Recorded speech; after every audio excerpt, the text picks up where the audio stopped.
There's always one. PL College, what's happening? We okay? Yo, I didn't realize I came to a funeral. PL College, how we doing?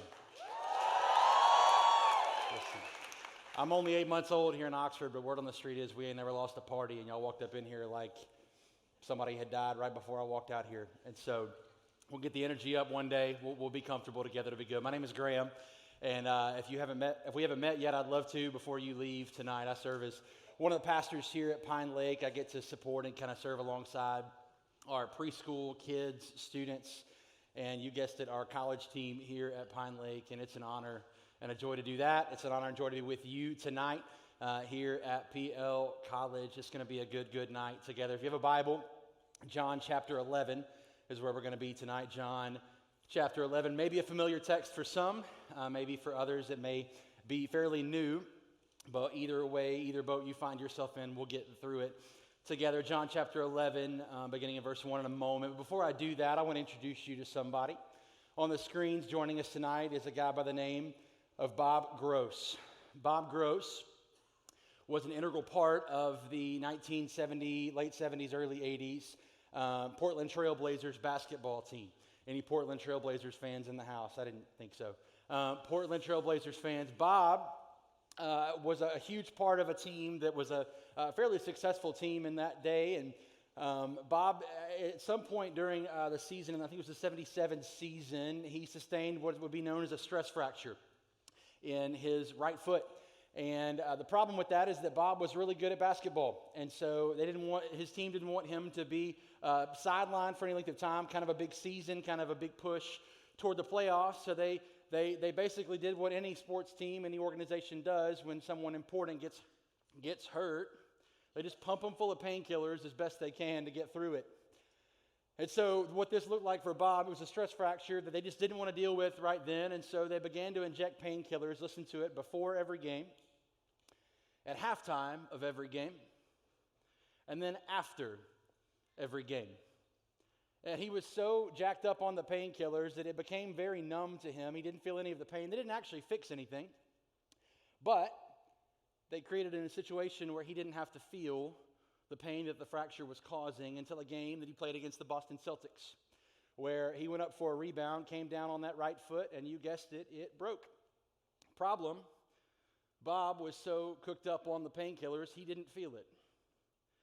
And as he began to take the next step down the court, and the next step down the court, and the next step down the court, he was causing more and more damage with every single step until eventually he would crumble about half court and in pain, and eventually all the pain kicked through and he couldn't go any further. Bob and the team, don't miss it, did everything that they could to help him ignore the pain without ever actually dealing with the problem. At the end of the day, this would be not only the end of Bob Gross's season, it would eventually be the beginning of the end of his career. Don't miss it, the very thing that Bob had chosen to do, the very thing he wanted to do with his life, he was good at, he was called to, was taken away from him because he chose to ignore, or better yet, be unwilling to feel pain. This idea of pain is one that messes us up a little bit, right? It's one that a lot of us will do everything we can to make it the last thing that we experience. We'll go to great lengths to be sure that even if pain comes in our lives, we're going to do all that we can to make sure we don't actually have to experience it, or better yet, deal with it. In fact, for many of us, we take great care to insulate ourselves from that, but the harsh reality of living in a broken world is that sometimes things break. Life happens.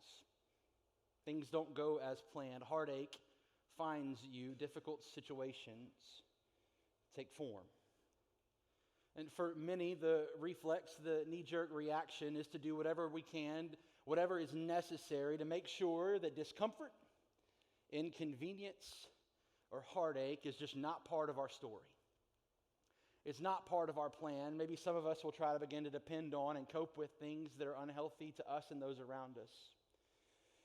For maybe if you're like me, maybe your immediate reaction is to figure out who I can blame, what I can attribute this to, what something or someone I can blame for this. We're in a series right now at PL College called Asking for a Friend. And we're asking questions that are important questions, questions that matter, questions that challenge us, questions that change us, and questions that require answers. And tonight's question, very simple but profound, is God good? For many of us in the room, this is an elementary question. It's one that you think you already know the answer to, and I hope that you do. But if you really begin to live life in a way that changes you, that challenges you, that pushes you, that you experience difficulty, embedded in that question is an assumption that he might not be. The idea that you would even ask the question implies that it's possible that he isn't as good as people say he is. That he isn't as good as he may seem. In other words, the only time then you find yourself having to ask the question, is God really good? Is usually when it feels like he isn't. When life hasn't gone your way. When things have showed up that has caused you to doubt the goodness of God. Tonight I want us to look at a story of a couple of folks who were dealt with a situation that caused them to ask this very same question. John chapter 11. If you're there, John 11 and verse 1, we're going to pick up there. We're going to skip around a little bit because it's a pretty heavy text and I don't want to get bogged down too quickly. But in verse number 1, it says, "Now a man was sick, Lazarus from Bethany, the village of Mary and her sister Martha. Mary, the one who anointed the Lord with perfume, wiped his feet with her hair. It was her brother Lazarus who was sick." So the sisters sent a message to Jesus, said, Lord, the one you love is sick. And when Jesus heard it, verse 4 says, he said, "This sickness will not end in death, but it's for the glory of God, so the Son of God may be glorified through it." If you're reading along, skip down to verse number 11. He said this, and then in verse 11 he told them, "Our friend Lazarus has fallen asleep, but I am on my way to wake him up." And the disciples said to him, "Lord, if he's fallen asleep, he will get well." But Jesus, however, was not speaking about Jesus was speaking about his death. They thought he was speaking about natural sleep. So then he told them plainly. Don't you love when Jesus tells you something plainly? Verse 14, he says, "Lazarus has died. And I'm glad for you," listen to it, verse 15, "I'm glad for you that I wasn't there." How peculiar of a statement. Jesus says, Lazarus has died. He was sick, and now he's died, and I'm glad that I wasn't there so that you may believe. Jesus says, I'm glad the situation has gotten more difficult. I'm glad that things have gotten worse. I'm glad the day has gotten darker, that things seem more impossible than they ever have. I'm glad for you that I wasn't there, because here's what we know. Once you see what I'm going to do,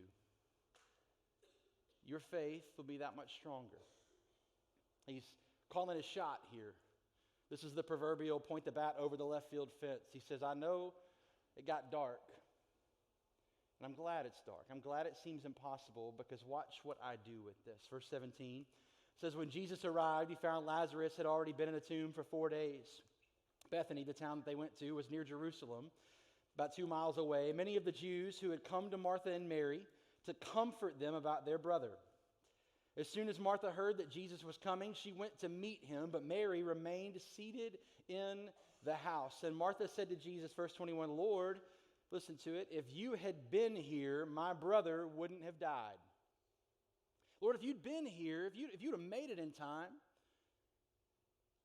my brother would still be alive.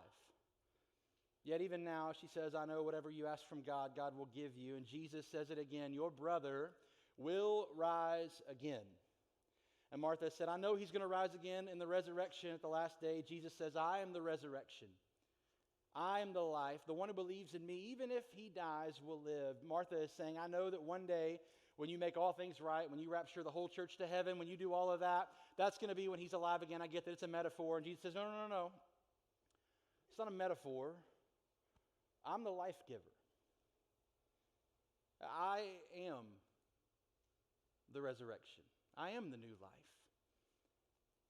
Everyone who believes in me will never die. And then he asks the question, fundamental yet profound, do you believe this?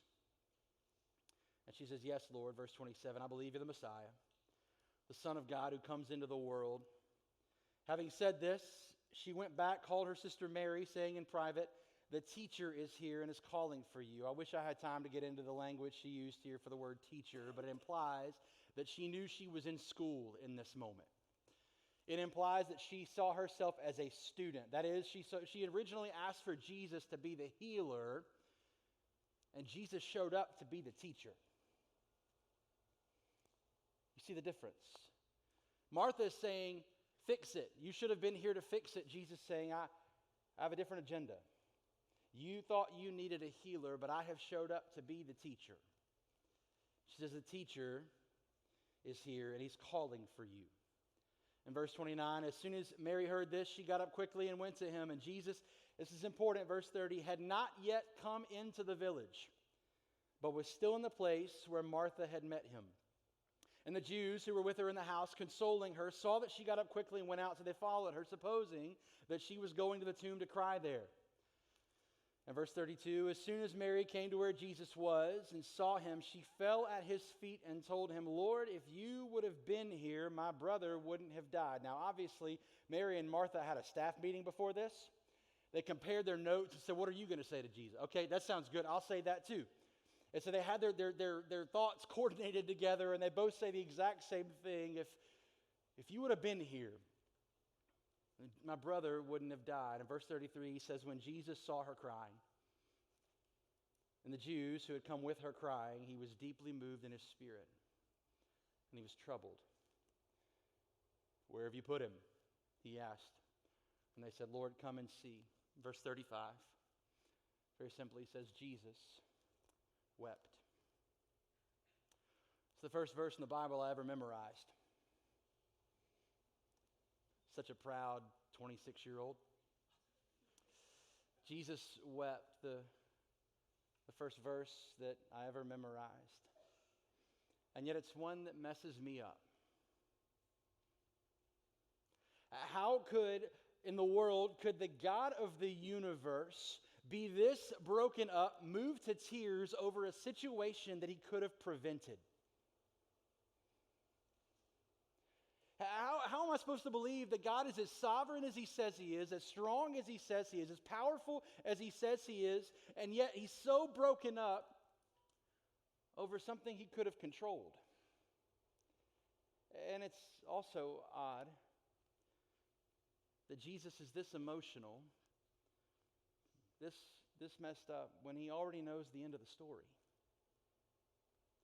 Spoiler alert, we'll get there in a moment. Jesus eventually raises Lazarus from the grave, and he knows the whole time that that's going to be the end, that there's going to be a positive outcome here, and yet we find Jesus in a heap of emotion. We find Jesus in a world of pain, overcome in his spirit. It's a deeply moved in his spirit. He knows what he's about to do. He knows that Lazarus is coming out of the tomb. So what is the deal here? What gives? How do we find Jesus this emotional over something that he could have controlled? You see, the grief in this moment could not have been about Lazarus. How do I know that? Because Jesus knew Lazarus was dead before he ever put a foot in Bethany. He told the disciples, remember, he said, our friend Lazarus has died. And I'm glad for you that I wasn't there. He already knew that Lazarus was dead. He didn't just learn this information. So it couldn't have been that his emotion is tied to Lazarus. Notice the Bible didn't say when Jesus saw that Lazarus was dead, he wept. It doesn't say when he came to the tomb, he wept. When does it say that he got stirred up? When does it say that he wept? It's when he saw the pain in his people. Verse 33 says this, when Jesus saw her, Mary, crying, and the Jews who had come with her crying, he was deeply moved in his spirit.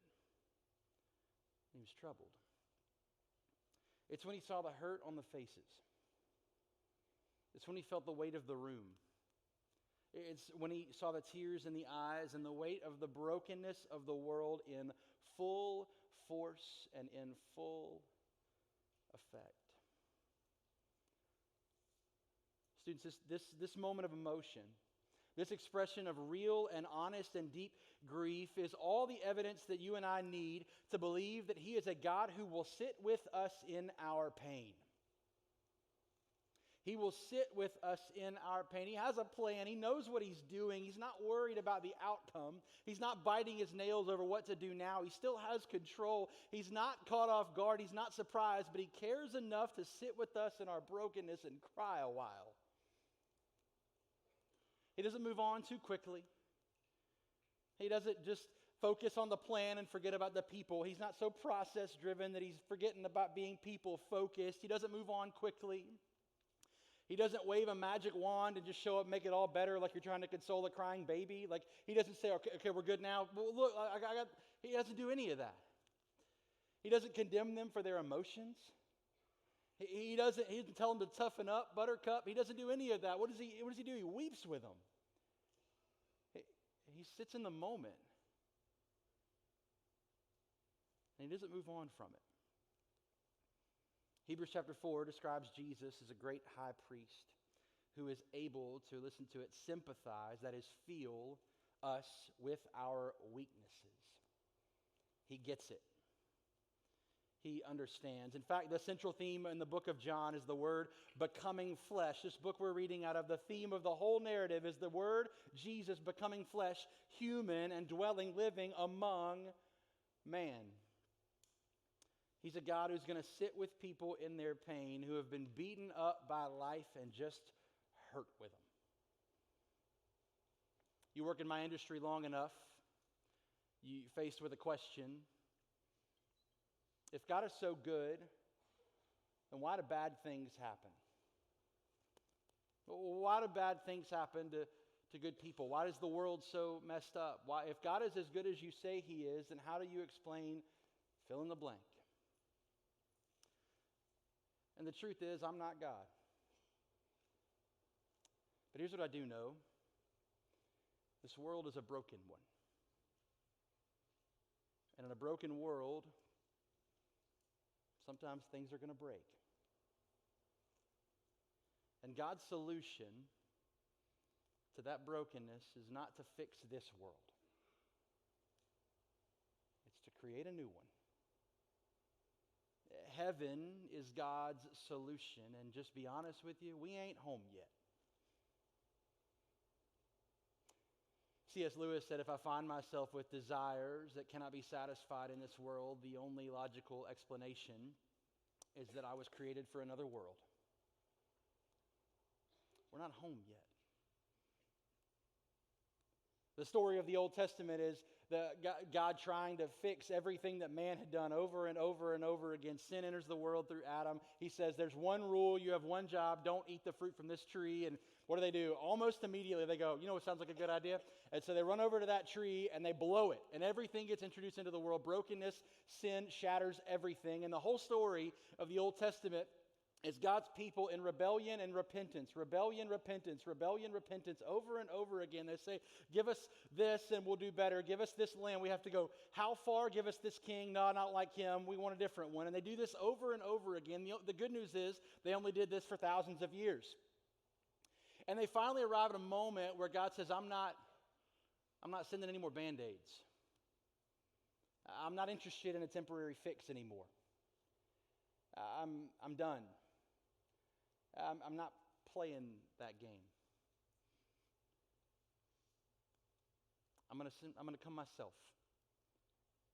And I'm going to fix this thing once and for all. But the solution is not found on this side of heaven. The solution to the brokenness of the world is in the new world, where He promises we'll join Him one day. But in the meantime, He has time to sit with us and help pick up the pieces that have been shattered by life. Tony Evans said it this way: Jesus is human enough to feel what you feel and God enough to fix it. He's human enough to feel what you feel and God enough to fix it. Verse 36 says, so the Jews said, see how He loved him. speaking about Jesus weeping, but some of them said, couldn't he who opened the blind man's eyes also have kept this man from dying? They asked the same question that I have. If he's as good as he says he is, then how is he not able to resurrect this dude or keep him from dying? And then Jesus, here it says, deeply moved again, came to the tomb. Further evidence that he wasn't weeping because Lazarus was dead. He wasn't at the tomb yet. He hadn't had the reckoning in this moment of grief. So he comes to the tomb. It's a cave and a stone lying against it. And Jesus says, verse 39, remove the stone. Martha, the dead man's sister, told him, Lord, there's already a strong odor, a stench, because he's been dead for 4 days. And Jesus says to her, didn't I tell you that if you believed, you would see the glory of God? So they removed the stone, verse 41. Jesus raised his eyes and said, Father, I thank you that you heard me. I know you always hear me, but because of the crowd standing here, I said this so that they may believe that you sent me. And after he said this, he shouted with a loud voice, Lazarus, come out. And wouldn't you know it, the dead man came out bound hand and foot with linen strips and his face wrapped in a cloth. And Jesus says to them, unwrap him and let him go. For most of my life, when I heard this story growing up in church, or maybe you've heard this story before, I kind of in my mind programmed Lazarus to be the main character of the story. If you have an actual Bible with you, or maybe on the app that you're using, the subheading in your Bible may even say something about Lazarus. His name is always in the title of the text. It's this picture of Lazarus being a part of it, that everything that Mary and Martha said and did, even everything Jesus said and did, is all centered on Lazarus. But if you think about it, the guy literally didn't do anything. In fact, he was dead pretty much the whole time. He didn't contribute anything to this story except the miracle that was necessary. It's not about him, and yet it's the story about Lazarus. Yeah, but he wasn't really a contributing factor here. He's an extra at best. Jesus makes a powerful statement. I want to read it again in verse 40. It offers a different narrative, a different focal point. It says this in verse 40, didn't I tell you that if you believed, you would see the glory of God? Not if you believe that you would get what you wanted. He didn't say if you believe you'll feel better about everything. He didn't say if you believe then you'll be happy again. He didn't say if you believe then your pain's going to go away. If you believe your life is going to be easier. What did he say? If you believe, you'd see the glory of God. There's no shortage of stories like this in the scripture, even dating back to the book of Genesis. A man named Joseph sold into slavery by his brothers, and he begins this journey of a life where he has to reestablish himself in the kingdom, and then he finally finds favor with the king, and is kind of the right-hand guy, second in command, and then the king's wife accuses him of adultery and trying to seduce her, and it's completely false. He has to be on the run into the wilderness again, over and over again, even to the point that when he finds it, his brothers find him again, is still an unrest in his spirit. Maybe you've heard of a man named Job. Job, the poster child of human suffering in the Old Testament. A man of great wealth and prosperity, a man of great favor, has all of it stripped away, everything from his wealth to his family to his health to his own livelihood. And the enemy pulls all of it away, and God allows it to happen. Over and over and over again. Every time his phone rang, there was more bad news. Maybe you've heard of a guy named Paul. Paul, responsible for a great deal of what we call the New Testament, a father of the church, and someone who created and provided so much guidance for the way that we do church today. Paul would detail in great length all the different things that he had to go through in life. All the different things that he had to experience, everything from being beaten to shipwrecked to imprisoned to being ill to being mistreated to being poor, all of the different things that he had to go through for the sake of the gospel. Forgive me, but I don't think God's primary goal for our lives is convenience and comfort when you remember that half of the New Testament was written from a prison cell. There's no shortage of these stories. What am I saying? Sometimes our pain is God's platform. Sometimes our pain, what we go through, the adversity that we experience, our pain is God's platform.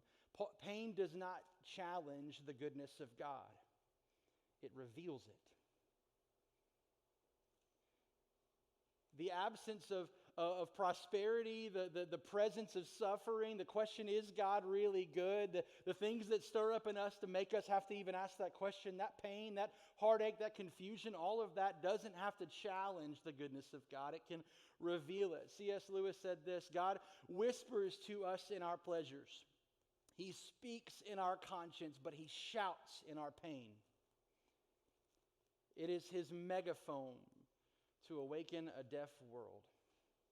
The brokenness that we see and feel and see around us and feel inside of us is simply a reminder of how much better God is than what we know now. This side of heaven, the brokenness that you and I live and exist and breathe in every single day, is just evidence of how far off we are. Psalm 115 says, the heavens are the Lord's, but the earth he's given over to his children. This is us. It's broken. It's jacked up, brother. And he says, it's going to be broken until I bring you somewhere new.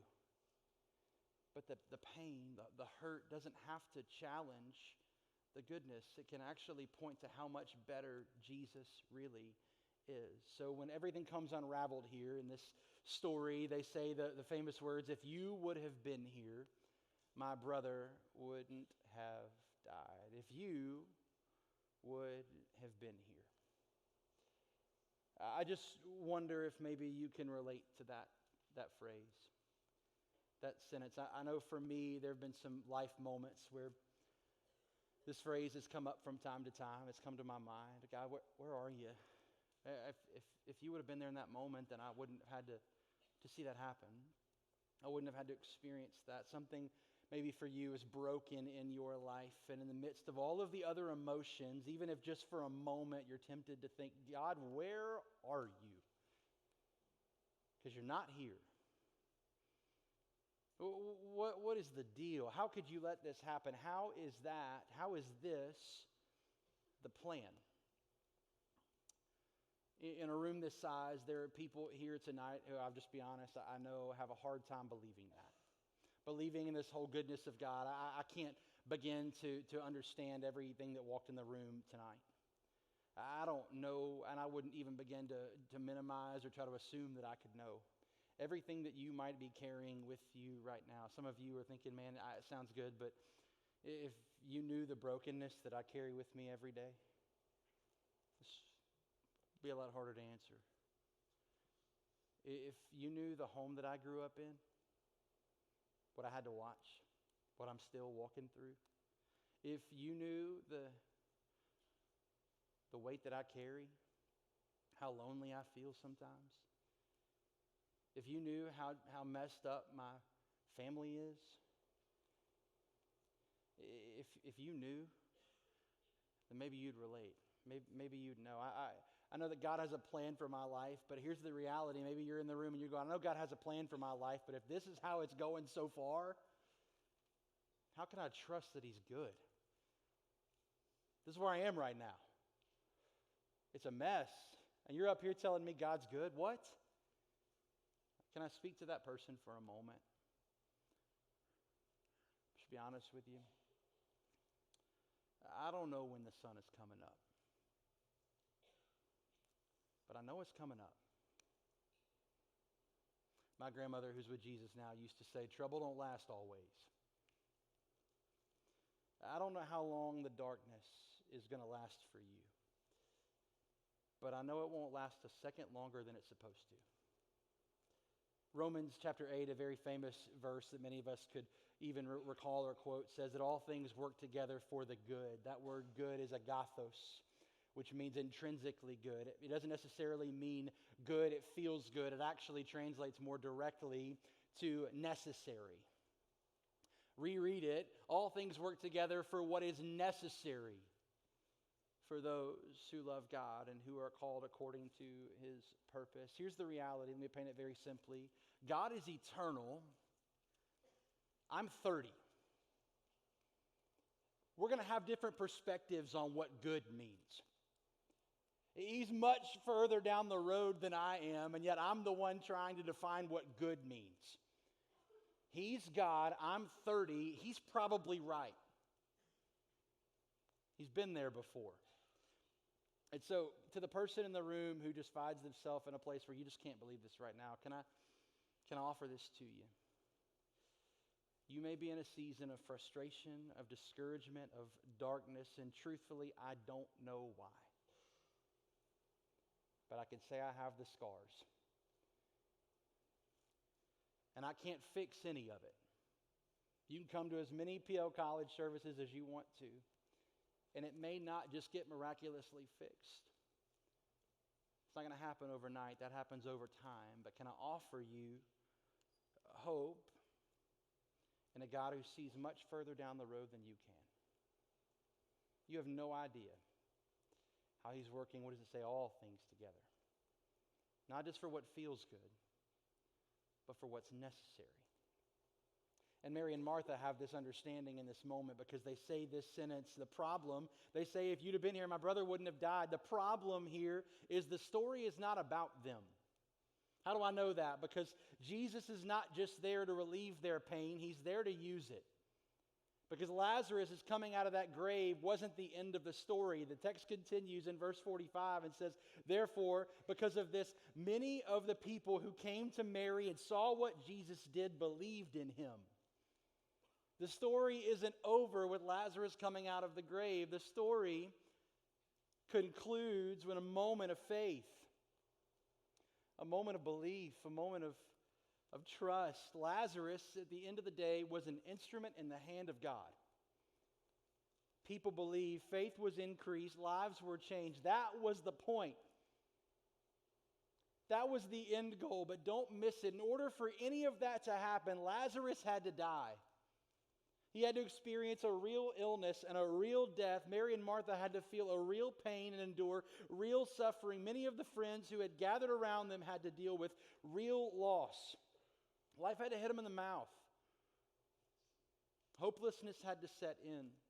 Sorrow had to set in. Desperation had to set in. And the pain of life had to set in and take its full effect.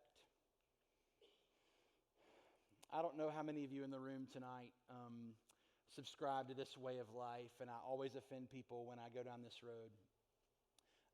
But there was a time in my pre-married, I was engaged to my wife, and she was very briefly connected to someone who tried to sell her essential oils.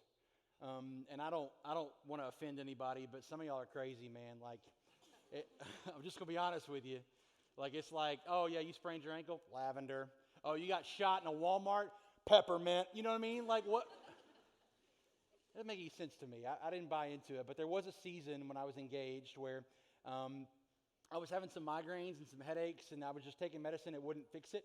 And I couldn't figure it out. I was taking everything I could, and every night I was getting a headache. And so Catherine was like, hey, try some peppermint oil. And I was like, don't really have a good comeback because nothing's working. And so she said, here's what you do. At that point, I really thought I was supposed to like drink it or something. Turns out not the solution. And so she said, take a little bit on your fingers and rub it right here on your temples, right here on the side of your head, and then you go to bed. And it should kind of soothe you and calm your muscles and calm your nerves, and it should be good to go. It's like, dope. I'll try it. And so the headache comes one night. I have this little like chemistry lab vial next to my bed. I'm not sure if it's legal, but I'm like, you know what? I'm marrying this girl, so I might as well try it. And so I take the peppermint oil, I rub it on my fingers, I rub it here on my head, and then I turn the lamp on. I turn the lamp off, and I go to bed.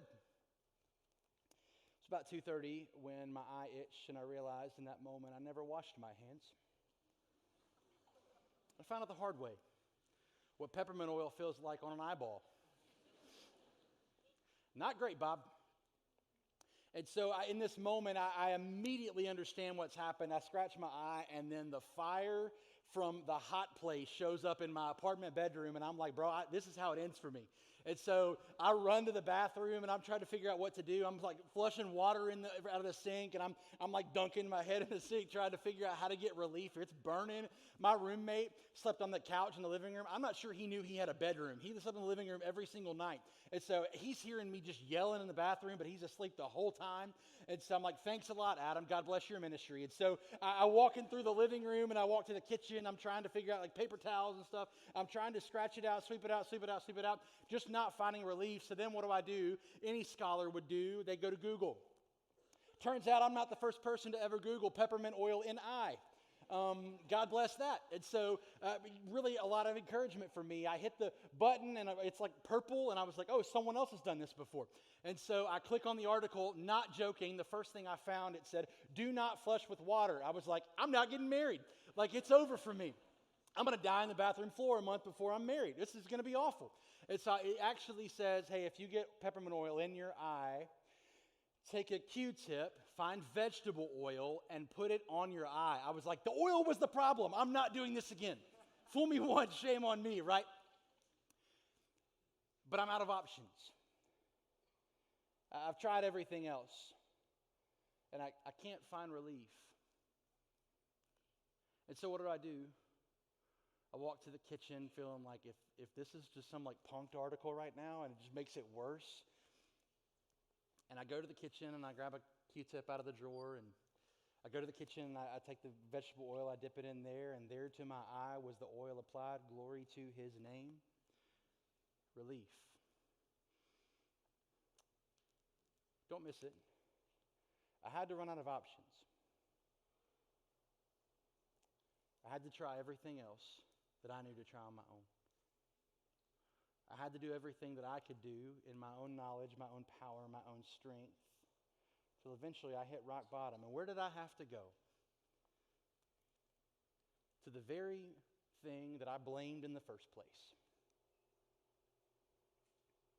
In my mind, the oil was the problem. It was the oil's fault. It was my fiance's fault.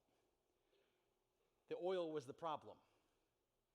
And I'm like, I'm not doing that. And for some of us, if you just be honest with yourself right now, there have been pain points in your life, moments where you've walked through certain things and you have said that God is the problem. That he's the issue. You blame him. No way he's good. If he's good, how does this happen? And yet what he's waiting on is for you to return to the very thing you thought was the problem and let him be the solution. Let him be the one who heals it all. Let him be the one who brings that relief that you can't find anywhere else. Mary and Martha had to get to a point where they were out of options. Couldn't numb it anymore, couldn't take care of it on their own anymore. Backup plans had to fail. And it wasn't until that point when everything was failing, they found what they were looking for. And they had to get to the lowest point they ever could have imagined. Why? Because sometimes God has a way of showing you something in the valley that you never would have seen from the mountaintop. And typically, miracles only happen in situations that require them. What am I saying tonight? I'll be honest, I don't know what walked into the room with you. I don't know what kind of pain that life has caused you.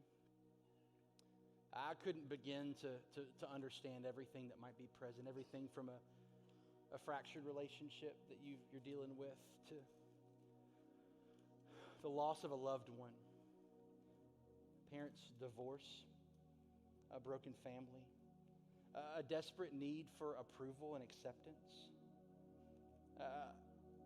a deep feeling of loneliness, maybe some abandonment issues, maybe the pain of addiction, illness, maybe something that I didn't mention that is much, much different and maybe even much worse. I don't want to try to go in my mind and just assume that I can know how that feels. There may be things that you experience that I can't understand, and I'm not pretending to. But here's what I do know. The same Jesus who sat with Mary and Martha in their darkest hour is the same Jesus who will sit with you in yours. He's available to you. It's a broken world. And maybe for you, the step you can take tonight is to say, God, I've blamed you. I've thought you were the problem. You were the peppermint oil of my life. And what I'm realizing is that the same thing that I blamed in the first place was just misplaced. It's misused, misunderstood. And to find that relief, I'm going to have to go back to the very thing I've been angry at. The very thing I've questioned its validity. The very thing I didn't even really believe if it worked. And Jesus is saying, I'm still here. I want to sit with you in your moment. In the middle of anything you're walking through, can I tell you the answer to the question is, God's still good. He is. Our pain does not change his perfection. Our affliction does not challenge his authority, and our darkness cannot cover his light. It's not relative. He is. We're going to have a moment, an opportunity in a moment to respond to all of that in worship and celebrate and believe, maybe for the first time, maybe for the first time in a while, maybe even from an honest place. Our pastor Chip says that songs are really just prayers that are sung. Maybe for you tonight, as we sing about the goodness of God, it's just a prayer. You sing till you believe it. And I don't know what you're walking through, but I know God's at the end of it. He's telling you, keep walking. I'm here. I'm with you. And he's still good. We pray together tonight.